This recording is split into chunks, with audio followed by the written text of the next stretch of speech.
ओम शांति। ओम शांति। ओम शांति। ओम शांति। ओम शांति।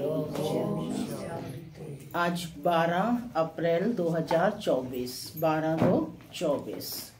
आज बाबा ने मीठी मधुर मुरली में बताया कि बाप जो है कॉन्ट्रैक्टर के रूप में है, पूरी दुनिया को परिवर्तन करने का, है ना, पूरी दुनिया को ट्रांसफर करने का, वापस कर ले जाने का, है ना। कॉन्ट्रैक्ट कौन कर सकता है? क्या कोई मनुष्य कर सकता है?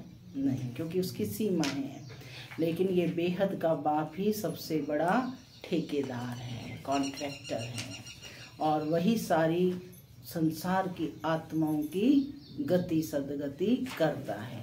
अच्छा, बाप का प्यार तो सभी बच्चों से है, लेकिन उसे कौन से बच्चे ज़्यादा अच्छे लगते हैं? जो श्रीमत पर चलते हैं, जो बाबा ने कहा और तुरंत उसको मान लिया, कहना मानते हैं, है ना। जिन बच्चों में कोई क्वालिटी होगी, कोई गुण होगा, वही बच्चे तो बाप को भी आकर्षित करते हैं, है ना। तो बाप की तरफ भी उनकी कशिश होती है। सुनते हैं आज के ईश्वरीय महावाक्य। बाबा कहते, मीठे बच्चे, बाप का प्यार तो सभी बच्चों से है, बाप का प्यार तो सभी बच्चों से है, लेकिन जो बाप की राय को फौरन मान लेते हैं, उनकी कशिश होती है। गुणवान बच्चे प्यार खींचते हैं। बाप का प्यार तो सभी बच्चों से है, लेकिन जो बाप की राय को फौरन मान लेते हैं, उनकी कशिश होती है। गुणवान बच्चे प्यार खींचते हैं। प्रश्न, बाप ने कौन सा कॉन्ट्रैक्ट उठाया है? बाप ने कौन सा कॉन्ट्रैक्ट माने ठेका उठाया है? कौन सा कॉन्ट्रैक्ट उठाया है? पतितों को पावन बनाने का, और अपने साथ घर ले जाने का। बहुत अच्छा है। देखो, जब सोचेंगे, विचार करेंगे तो उत्तर अवश्य आएंगे। तो बाबा का उत्तर सुनते हैं। बाबा कहते कि सभी को गुलगुल फूल बनाकर, सिर्फ वापस घर ले जाना नहीं है, गुलगुल फूल बनाकर वापस ले जाने का कॉन्ट्रैक्ट यानी ठेका एक बाप का है। बाप जैसा कॉन्ट्रैक्टर दुनिया में और कोई नहीं। वही सर्व की सदगति करने आते हैं। बाप सर्विस के बगैर रह नहीं सकते, तो बच्चों को भी सर्विस का सबूत देना है। सुना अनसुना नहीं करना है। ओम शांति। मैं आत्मा शांत स्वरूप हूँ। शांति मेरा स्वधर्म है। बाबा कहते, रूहानी बाप रूहानी बच्चों को समझाते हैं। बच्चे अपने को आत्मा समझकर बैठो। कैसे बैठना है? आत्मा समझकर। ये एक बाप ही समझाते हैं, और कोई मनुष्य किसको समझा नहीं सकते। अपने को आत्मा समझो। ये 5000 वर्ष के बाद बाप ही आकर सिखलाते हैं। यह भी तुम बच्चे ही जानते हो। किसको भी पता नहीं है कि यह पुरुषोत्तम संगम युग है। बाबा समय की पहचान दे रहे हैं कि दुनिया वालों को ये नहीं मालूम कि ये पुरुषोत्तम संगम युग है। तुम बच्चों को यह याद रहे कि हम पुरुषोत्तम संगम युग पर हैं। यह भी मन मनाभव ही है। बाप कहते हैं, मुझे याद करो, क्योंकि अब वापस घर जाना है। 84 जन्म अब पूरे हुए हैं। अब सतो प्रधान बन वापस जाना है। कोई तो बिल्कुल याद ही नहीं करते। बाप तो हर एक के पुरुषार्थ को अच्छी रीति जानते हैं। उसमें भी खास यहाँ है अथवा बाहर में है। बाबा जानते हैं, भल यहाँ बैठ देखता हूँ परंतु मीठे मीठे जो सर्विसेबल बच्चे हैं उनको मैं याद करता हूँ। बाप किनको याद करते हैं? जो सर्विसेबल है, जो काम करते होंगे वही तो याद आएंगे, है ना।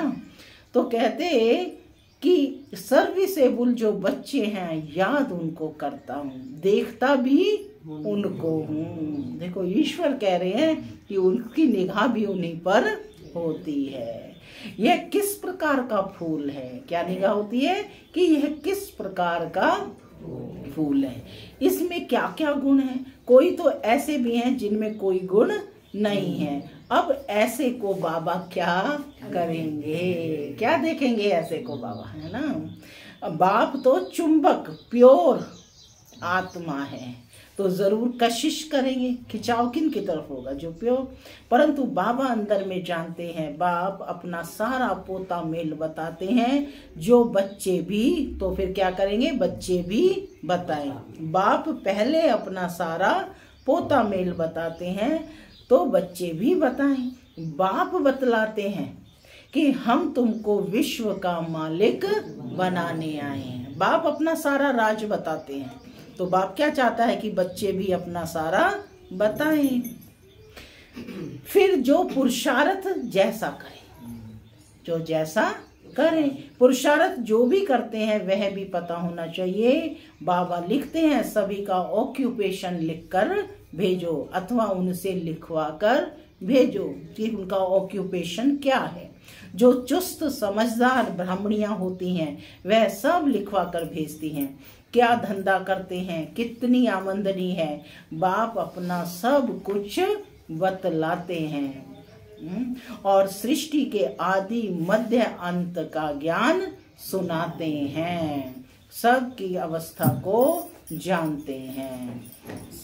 किस्म किस्म के वैरायटी फूल है ना, एक एक फूल दिखा कर देखो कैसा रॉयल फूल है। अभी ऐसी खुशबू है, फिर जब सारा खिल जाएगा तो फर्स्ट क्लास शोभा हो जाएगी। जब पूरा फूल खिल जाता है तो शोभा बढ़ जाती है। तुम भी न लक्ष्मी नारायण जैसे लायक बन जाएंगे। तो बाप देखते रहते हैं, ऐसे नहीं कि सबको सर्च लाइट देते हैं, तो जो जैसा है वैसी कशिश करते हैं। माने जो जैसा है, जितना पुरुषार्थ करता है। जिनमें कोई गुण नहीं वह क्या कशिश करेंगे, जिनमें कोई गुण नहीं वह क्या कशिश करेंगे। ऐसे वहां चलकर पाई पैसे का पद पाएंगे। बाबा हर एक के गुणों को देखते हैं और प्यार भी करते हैं। प्यार में नैन गीले हो जाते हैं। जिससे प्यार होता है तो उसमें नैन गीले हो जाते हैं कि यह सर्विसेबल कितनी सर्विस करते हैं। इनको सर्विस बगैर आराम नहीं आता। कोई तो सर्विस करना जानते ही नहीं, योग में बैठते ही नहीं, ज्ञान की धारणा नहीं। बाबा समझते हैं कि यह क्या पद पाएंगे। चेकिंग करनी है तो बाबा सावधानी दे रहे हैं कि अपनी चेकिंग कर सकते हैं। तो क्या पद पाएंगे? कोई भी छिप नहीं सकते। बाप से छिप सकते हैं? कोई नहीं छिप सकते। बच्चे जो सालिम अच्छे बुद्धिवान हैं, सेंटर संभालते हैं, उनको एक एक का पोता मेल भेजना चाहिए। माने एक एक आत्मा का हिसाब रिकॉर्ड करके भेजना चाहिए। रेगुलर आते हैं, है ना, टाइम पर आते हैं, पंचुअल है या नहीं है, मुरली रिवाइज करते हैं, नुमा शाम का योग करते हैं। माने ये सब जो है बाबा कहते हैं रिकॉर्ड करके भेजना चाहिए हर एक का। तो बाबा कहते हैं कि कोई तो बिल्कुल भी सर्विस नहीं करते हैं, लेकिन जो बुद्धिवान है, बच्चे जिनकी शालीन बुद्धि है, वो क्या करते हैं? सेंटर संभालते हैं। उनका उनको एक एक आत्मा का पोता मेल भेजना चाहिए। तो बाबा समझे कि कहाँ तक पुरुषार्थी है। बाबा तो ज्ञान का सागर है, बच्चों को ज्ञान देते हैं। कोई कितना ज्ञान उठाते हैं, गुणवान बनते हैं, वह झट मालूम पड़ जाता है। बाबा का प्यार सब पर है। इस पर एक गीत है, तेरे कांटों से भी प्यार तो तेरे फूलों से भी प्यार। नंबरवार तो है ही, लेकिन है तो नंबरवार। तो बाप के साथ लव कितना अच्छा चाहिए। बाबा तो कहे वह फौरन कर दिखाए, बाबा जो कहे वह फौरन कर दिखाए। तो बाबा भी समझे कि बाबा के साथ लव है। अब जिसके साथ प्यार होता है तो उसकी हर बात को तुरंत फॉलो करते हैं। तो बाबा भी कह रहे हैं उनको कशिश होगी। बाप में कशिश ऐसी है जो एकदम चटक जाए, परंतु जब तक कट यानी जंक निकली नहीं है तो कशिश भी नहीं होगी। एक एक को देखता हूँ। कौन कह रहा है? भगवान वाच की मैं एक एक को देखता हूँ। किनको देखता हूँ? एक एक अपने बच्चे को देखता हूँ। बाबा को सर्विसेबल बच्चे चाहिए। जो बैठ गए हैं उनके लिए नहीं, बाबा कहते सर्विसेबल बच्चे चाहिए। बाप तो सर्विस के लिए ही आते हैं, पतितों को पावन बनाते हैं। यह तुम जानते हो, दुनिया वाले नहीं जानते हैं, क्योंकि अभी तुम बहुत थोड़े हो। जब तक योग नहीं होगा तब तक कशिश नहीं होगी। वह मेहनत बहुत थोड़े करते हैं, कोई ना कोई बात में लटक पड़ते हैं। यह वह सत्संग नहीं है कि जो सुना वह सत सत करते रहें। सर्व शास्त्रमयी शिरोमणि है एक गीता। गीता में ही राजयोग है। विश्व का मालिक तो बाप ही है। बच्चों को कहता रहता हूँ गीता से ही प्रभाव निकलेगा। गीता के भगवान को गीता के द्वारा ही सिद्ध किया जाएगा, परंतु इतनी ताकत भी तो होना। योग बल का जोहर अच्छा चाहिए, जिसमें बहुत कमजोर है। बाबा देख रहे हैं कि बच्चे योग का बल नहीं है बच्चों में, और उसी में ही मजबूत बनना है। अभी थोड़ा टाइम है। कहते हैं मिठरा घुर ते घुराए, मुझे प्यार करो तो मैं भी करूं। तुम्हारा बाप से प्यार होगा तो बाप भी तो तुम्हें उतना ही प्यार करेगा ना। यह है आत्मा का लव।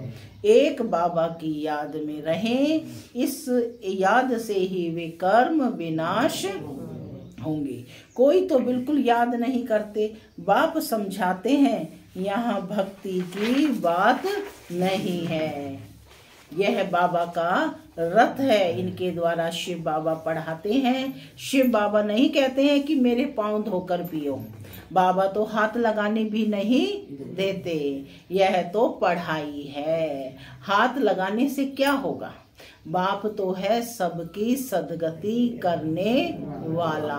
कोटों में कोई ही यह बात समझते हैं। जो कल्प पहले वाले होंगे वही समझेंगे। भोलानाथ बाप आकर भोली भोली माताओं को ज्ञान दे उठाते हैं। बाबा बिल्कुल चढ़ा देते हैं मुक्ति और जीवन मुक्ति में। बाप सिर्फ कहते हैं विकारों को छोड़ो। किनको छोड़ो? विकारों को छोड़ो। इस पर ही हंगामा होता है। बाप समझाते हैं अपने को देखो कि हम में क्या क्या अवगुण हैं। स्वयं की जांच स्वयं करनी है कि क्या क्या बुराइयां हैं। व्यापारी लोग रोज अपना पोता मेल फायदे घाटे का निकालते हैं। तुम भी पोता मेल रखो कि कितना समय अति प्यारा बाबा जो हमको विश्व का मालिक बनाते हैं उनको याद किया। पोता मेल देखो कि कितना घंटा हमने याद किया। देखेंगे कम याद किया तो आपे ही लज्जा आएगी कि यह क्या, ऐसे बाबा को हमने याद नहीं किया। हमारा बाबा सबसे वंडरफुल है। स्वर्ग भी है सारी सृष्टि में सबसे वंडरफुल। वे तो स्वर्ग को लाखों वर्ष कह देते हैं और तुम कहेंगे 5000 वर्ष। कितना रात और दिन का फर्क है। जो बहुत पुराने भक्त हैं उन पर बाबा कुर्बान जाते हैं। अति भक्ति की है ना। बाबा इस जन्म में भी गीता उठाता था। बाबा कौन? ब्रह्मा बाबा इस जन्म में भी गीता उठाता था और नारायण का चित्र भी रखता था। बाबा की, ब्रह्मा बाबा की पॉकेट में हमेशा होता था। और गीता पाठ किए बिना कोई भी कार्य आरंभ नहीं करते थे। डेली अपना गीता पाठ करते थे। लक्ष्मी को दासी पने से मुक्त कर दिया। बाबा को ये चित्र अच्छा नहीं लगता था, लक्ष्मी पैर दबा रही है, तो बाबा ने कलाकार को बोला, आर्टिस्ट को, कि भाई इसको लक्ष्मी को मुक्त करो इस दासी पने से। लक्ष्मी को दासी पने से मुक्त कर दिया तो कितनी खुशी रहती है। जैसे हम यह शरीर छोड़ जाकर सतयुग में दूसरा लेंगे। बाबा को भी खुशी रहती है कि हम जाकर प्रिंस गोरा बनेंगे। पुरुषार्थ भी कराते रहते हैं, मुफ्त में कैसे बनेंगे, मुफ्त में बनेंगे, पुरुषार्थ तो करना पड़ेगा। तुम भी अच्छी रीति बाबा को याद करेंगे तो स्वर्ग का वर्षा पाएंगे। कोई तो पढ़ते नहीं, न दैवी गुण धारण करते हैं, पोता मेल ही नहीं रखते। पोता मेल सदैव वही रखेंगे जो ऊंच बनने वाले होंगे। स्पष्ट किया है बाबा ने। तो अब देख लो कि पोता मेल रखते हो या नहीं रखते हो। नहीं तो सिर्फ शो करेंगे। शो में तो सारे ही खड़े होते हैं ना, सिर्फ शो करेंगे। 15-20 रोज के बाद लिखना छोड़ देते हैं। यहाँ तो परीक्षाएं आदि हैं सब गुप्त। बाबा कहते हैं यहाँ ऐसी स्थूल में परीक्षाएं नहीं है, सारी परीक्षाएं गुप्त हैं। हर एक की क्वालिफिकेशन को बाप जानते हैं। बाबा का कहना फट से मान लिया तो कहेंगे आज्ञाकारी। क्या क्या दे रहे हैं सुमन बाबा? आज्ञाकारी फरमान बरदार हैं। बाबा कहते हैं अभी बच्चों को बहुत काम करना है। कितने अच्छे अच्छे बच्चे भी फारकती देकर चले जाते हैं। यह कभी किसी को फारकती व डायवर्स नहीं देंगे। यह तो ड्रामा अनुसार आया ही है बड़ा कॉन्ट्रैक्ट उठाने। बाबा किसी को फारकती नहीं देते हैं ना, बच्चे ही खुद फारकती देकर चले जाते हैं। तो बाबा कहते हैं कि बाप तो आए हैं सबका कॉन्ट्रैक्ट उठाने, मैं सबसे बड़ा कॉन्ट्रैक्टर हूँ। आज बाप कौन है? कॉन्ट्रैक्टर है। कभी सोनार होता है, कभी है ना सौदागर है। आज बाबा कॉन्ट्रैक्टर है। सबको गुल गुल बनाकर वापस घर ले जाऊंगा। तुम बच्चे जानते हो पतितों को पावन बनाने वाला कॉन्ट्रैक्टर एक ही है, वह तुम्हारे सामने बैठे हैं। कोई को कितना निश्चय है और कोई को तो बिल्कुल निश्चय नहीं है। आज यहाँ है और कल चले जाएंगे। चलन ऐसी है, मन ज्ञान में बैठे लेकिन नहीं अच्छा लगा तो चले गए। तो बाबा कहते क्योंकि अपनी चलन अच्छी नहीं है, अंदर जरूर खाएगा, फिर अंदर से कचोटेगी आत्मा कि हम बाबा के पास रहकर बाबा का बन करके क्या करते हैं। सर्विस कुछ नहीं करते तो मिलेगा क्या? क्या कहा बाबा ने? सर्विस कुछ नहीं करते तो मिलेगा क्या? रोटी पकाना, सब्जी बनाना, यह तो पहले भी करते थे, नई बात क्या की? पूछ रहे हैं बाबा। सर्विस का सबूत देना है। आज बाबा सबूत मांग रहे हैं, तो देखिए सबूत देंगे। सर्विस का सबूत देना है, देंगे। कौन कौन देंगे? देंगे, बाकी क्या करेंगे? हाथ तो लंबा होना चाहिए। तो बाबा कहते हैं कि भाई रोटी पकाना, सब्जी बनाना जो दिनचर्या का कार्य था वो तो पहले भी कर रहे थे ना। क्या कर रहे हो ज्ञान में आने पर? कुछ नया कर रहे हैं तो बताएंगे ना कि नई बात क्या की। सर्विस का सबूत देना है कि इतनों को हमने रास्ता बताया। यह ड्रामा बड़ा वंडरफुल बना हुआ है। जो कुछ होता है तुम प्रैक्टिकल में देख रहे हो। शास्त्रों में तो श्री कृष्ण के चरित्र लिख दिए हैं, लेकिन चरित्र है एक बाप के, वही सबकी सदगति करते हैं। इन जैसा चरित्र कोई का हो ना सके। चरित्र तो कोई अच्छा होना चाहिए, बाकी भगाना करना यह कोई चरित्र नहीं है। सर्व की सदगति करने वाला एक ही बाप है। वह कल्प कल्प आकर स्वर्ग की स्थापना करते हैं। लाखों वर्ष की कोई बात ही नहीं। तो बच्चों को अपनी छी आदतें छोड़नी चाहिए, नहीं तो क्या पद मिलेगा। माशुक भी गुण देख आशिक होंगे ना। माशुक कौन है? शिव बाबा। तो वो किन बच्चों पर आशिक होगा? जिनमें कोई गुण होंगे। आशिक उन पर होगा जो उनकी सर्विस करते होंगे, जो सर्विस नहीं करते वह क्या काम के। यह बातें बहुत समझने की हैं। बाप समझाते हैं कि तुम महान भाग्यशाली हो। कौन बैठे हो?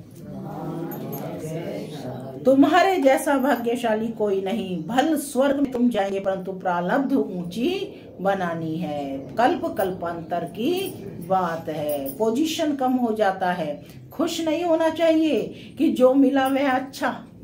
पुरुषार्थ बहुत अच्छा करना है। सर्विस का सबूत चाहिए। कितनों को आप समान बनाया है। तुम्हारी प्रजा कहाँ है? पूछ रहे हैं बाबा।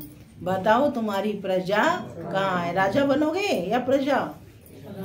तो प्रजा कहाँ है बताइए, सबूत चाहिए बाबा को। बाप टीचर सबको तदबीर यानी पुरुषार्थ कराते हैं, परंतु किसकी तकदीर में भी होना। सबसे बड़ा आशीर्वाद तो यह है जो बाप अपना शांति धाम छोड़कर पतित दुनिया और पतित शरीर में आते हैं। यही सबसे बड़ा आशीर्वाद है। नहीं तो तुमको रचता और रचना की नॉलेज सुनाए कौन। यह भी किसकी बुद्धि में नहीं बैठता है कि सतयुग में राम राज्य और कलयुग में है रावण राज्य। राम राज्य में एक ही राज्य था, रावण राज्य में अनेक राज्य हैं। इसलिए तुम पूछते हो नरकवासी हो या स्वर्गवासी हो, परंतु मनुष्य यह नहीं समझते कि हम कहाँ है। यह है कांटों का जंगल और वह है फूलों का बगीचा। तो अब फॉलो फादर मदर और अनन्य बच्चों को करना है, तब ही ऊंच बनेंगे।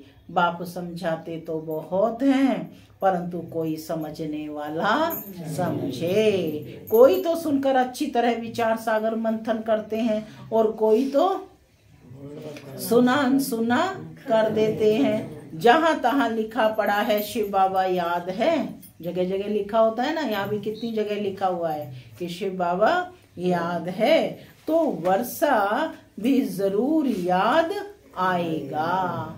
दैवी गुण होंगे तो देवता बनेंगे। अगर क्रोध होगा, आसुरी अवगुण होंगे तो ऊंच पद पा नहीं सकेंगे। वहां कोई भूत होता नहीं, रावण ही नहीं तो भूत कहाँ से आए। देह अभिमान काम क्रोध लोभ मोह अहंकार ये हैं बड़े भूत। इनको निकालने का एक ही उपाय है बाप की याद, है ना। क्या है उपाय? बाबा की याद। बाबा की याद से ही सब भूत भाग जाएंगे। अच्छा, मीठे मीठे से केला दे बच्चों प्रति माता पिता बाप दादा का याद प्यार और गुड मॉर्निंग। रूहानी बाप की रूहानी बच्चों को नमस्ते। हम रूहानी बच्चों की रूहानी माता पिता बाप दादा को याद प्यार गुड मॉर्निंग और नमस्ते नमस्ते। सदा रहो हंसते बनो फंसते। थोड़ी सी क्लास है, रात्रि क्लास। बहुत बच्चों की दिल होती है कि हम भी औरों को आप समान बनाने की सर्विस करें, अपनी प्रजा बनावें। जैसे और हमारे भाई सर्विस करते हैं हम भी करें। माताएं जासती हैं, कलश भी माताओं पर रखा गया है। बाकी यह तो है प्रवृत्ति मार्ग, दोनों चाहिए ना। बाबा पूछते हैं कितने बच्चे हैं, देखते हैं ठीक जवाब देते हैं। कितने बच्चे हैं? बहुत सारे बच्चे बाबा। आपके कितने बच्चे हैं आप बताओ। यह तो 5 तो अपने हैं, एक है शिव बाबा। कई तो कहने मात्र ही कहते हैं, है ना। कई सचमुच बनाते हैं। जो वारिस बनाते हैं वह विजय माला में पिरोए जाएंगे। माने शिव बाबा को अपना बच्चा बनाया तो उसके प्रति जिम्मेवारी भी तो है। जैसे अपने बच्चे को सब कुछ देते हो तो उसे भी देना है। तभी तो बाबा ने कहा कुछ तो सिर्फ कहते ही कहते हैं। तो जो वारिस बनाते हैं वे विजय माला में पिरोए जाएंगे। जो सच सच वारिस बनाते हैं वे खुद भी वारिस बनते हैं। सच्चे दिल पर साहिब राजी। बाकी तो सभी कहने मात्री कहते हैं। इस समय पारलौकिक बाप ही है जो सभी को वर्षा देते हैं, इसलिए याद भी उनको करना है, जिससे 21 जन्मों का वर्षा मिलता है। बुद्धि में ज्ञान है कि यह तो सभी रहने के नहीं है। बाप हर एक की अवस्था को देखते हैं। सच सच वारिस बनाया है या बनाने का ख्याल करते हैं। वारिस बनाने का अर्थ समझते हैं या नहीं? बहुत हैं जो समझते हुए भी बना नहीं सकते, क्योंकि माया के वश हैं। इस समय या तो ईश्वर के वश या फिर माया के वश। ईश्वर के वश जो होंगे वो वारिस बना लेंगे। माला 8 की भी होती है तो 108 की भी होती है। 8 तो जरूर कमाल करते होंगे। 8 तो कितने सर्विसेबल होंगे, जो बिल्कुल बाबा के आज्ञाकारी फरमान बरदार होंगे, है ना। सचमुच वारिस बनाकर ही छोड़ते होंगे। भल वारिस भी बनाते हैं, वर्षा तो लेते ही हैं, फिर भी ऊंचे ते ऊंच वारिस बनाने वालों के कर्म भी ऊंच होंगे। कोई विकर्म ना हो। विकार जो भी हैं सभी विकर्म है ना। बाप को छोड़ दूसरे किसको याद करना, यह भी विकर्म है। बाप माना बाप। बाप मुख से कहते हैं ममेकम याद करो। डायरेक्शन मिला ना तो एकदम याद करना है, उसमें बहुत मेहनत है। एक बाप को याद करें तो माया इतना तंग ना करे। बाकी माया भी बड़ी जबरदस्त है, समझ में आता है। माया बड़ा विकर्म कराती है। बड़े बड़े महारथियों को भी गिराकर पट कर देती है। दिन प्रतिदिन सेंटर्स वृद्धि को पाते रहेंगे। गीता पाठशाला या म्यूजियम खुलते रहेंगे। बाबा कहते हैं आने वाले समय में जगह जगह गली गली में, है ना, गीता पाठशालाएं म्यूजियम खुलते रहेंगे। सारी दुनिया के मनुष्य बाप की भी मानेंगे, ब्रह्मा की भी मानेंगे। ब्रह्मा को ही प्रजापिता कहा जाता है। आत्माओं को तो प्रजा नहीं कहेंगे। मनुष्य सृष्टि कौन रचते हैं? प्रजापिता ब्रह्मा का नाम आता है तो वह साकार और वह निराकार हो गया। वह तो अनादि है और वह भी अनादि कहेंगे। दोनों का नाम हाईएस्ट है। दोनों का नाम हाईएस्ट है। वह रूहानी बाप है और वह प्रजापिता। दोनों बैठ तुमको पढ़ाते हैं। कितना हाईएस्ट हुआ। बच्चों को कितना नशा चढ़ना चाहिए कि हमें दोनों बाप पढ़ाते हैं। खुशी कितनी होनी चाहिए। परंतु माया खुशी व नशे में रहने नहीं देती है। ऐसे स्टूडेंट अगर विचार सागर मंथन करते रहें तो सर्विस भी कर सकते हैं, खुशी भी रह सकती है। परंतु शायद कभी अभी टाइम है जब कर्मातीत अवस्था हो तब खुशी में रह सकें। अच्छा, रूहानी बच्चों प्रति रूहानी बाप दादा का याद प्यार और नमस्ते। धारणा के लिए मुख्य सार है। पहला, रोज पोता मेल देखना है कि अति मीठे बाबा को सारे दिन में कितना याद किया। रोज अपना पोता मेल देखना है कि अति मीठे बाबा को सारा दिन में कितना याद किया। अपना शो करने के लिए पोता मेल नहीं रखना, गुप्त पुरुषार्थ करना है। दूसरा, बाप जो सुनाते हैं उस पर विचार सागर मंथन करना है। सर्विस का सबूत देना है, सुना अनसुना नहीं करना है। अंदर में कोई भी आसुरी अवगुण है तो उसे चेक करके निकालना है। आज का वरदान है, वैराग्य वृत्ति द्वारा इस असार संसार से लगाव मुक्त रहने वाले सच्चे राज ऋषि भव। वैराग्य वृत्ति द्वारा इस असार संसार से लगाव मुक्त रहने वाले सच्चे राज ऋषि भव। राज ऋषि अर्थात राज्य होते हुए भी बेहद के वैरागी, देह और देह की पुरानी दुनिया में जरा भी लगाव नहीं, क्योंकि जानते हैं यह पुरानी दुनिया है ही असार संसार, इसमें कोई सार नहीं है। असार संसार में ब्राह्मणों का श्रेष्ठ संसार मिल गया। अब ये ब्राह्मणों का छोटा सा संसार मिल गया, तो इसलिए उस संसार से बेहद का वैराग्य अर्थात कोई भी लगाव नहीं। जब किसी में भी लगाव व झुकाव ना हो, जब किसी में भी लगाव व झुकाव ना हो, तब कहेंगे राज ऋषि अर्थात तपस्वी। स्लोगन है, युक्ति युक्त बोल वह है जो मधुर और शुभ भावना संपन्न है। युक्ति युक्त बोल वह है जो मधुर और शुभ भावना संपन्न हो। ओम शांति। ओम शांति।